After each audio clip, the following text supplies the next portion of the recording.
Kabilang ang Claro M Recto sa mga kalsada kung saan pinagbabawal na mga e-bike, e-trike at tricycle. Mula sa Maynila, may unang balita live si Jomer Apresto. Jomer! Iga, nandito ako ngayon sa bahagi ng Andes Circle sa lungsod ng Maynila. Pagitan ito ng Road 10 at ng Ross Boulevard na kabilang sa mga bawal ng daanan ng mga e-bike, e-trike at mga e-scooter. Ang e-bike na ito sumalubong sa mga sasakyan na papunta ng Divisoria, Maynila. Ang e-trike na ito naman nagbeating the red light pa. Ang dalawang ito, inalis pa ang harang para makapag-U-turn. Ilan lang sila sa mga nakita nating gumagamit ng e-bike sa ilang pangunahing kalsada dito sa Maynila. Ayon sa mag-inang sina Rona at Diana Angulo, mahigit 5 taon na raw nilang ginagamit ang kanilang e-trike bilang service sa pagtitinda ng gulay.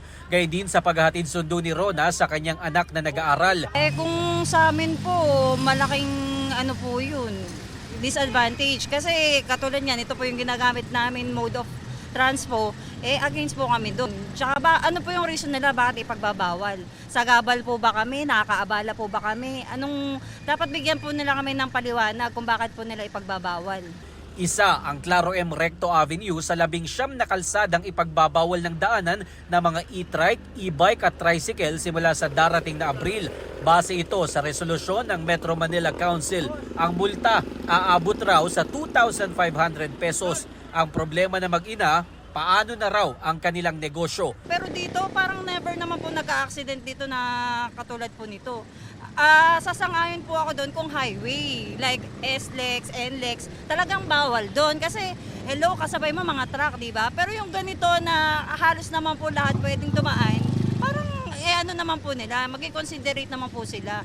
Sabi ng MMDA, umabot sa mahigit 500 aksidente ang naitala noong nakarang taon na kinasangkutan ng mga sasakyang tulad ng e-bike. Sila ng awareness campaign sa mga gumagamit. Samantala, Igan, ay naman sa MMDA, magkakaroon pa naman sila ng awareness campaign para sa mga gumagamit ng mga e-vehicle. Yan ay para maayos na maipatupad ang nasabing resolusyon. Yan muna ang latest mula dito sa Maynila. Ako po si Jomer Apresto para sa GMA Integrated News.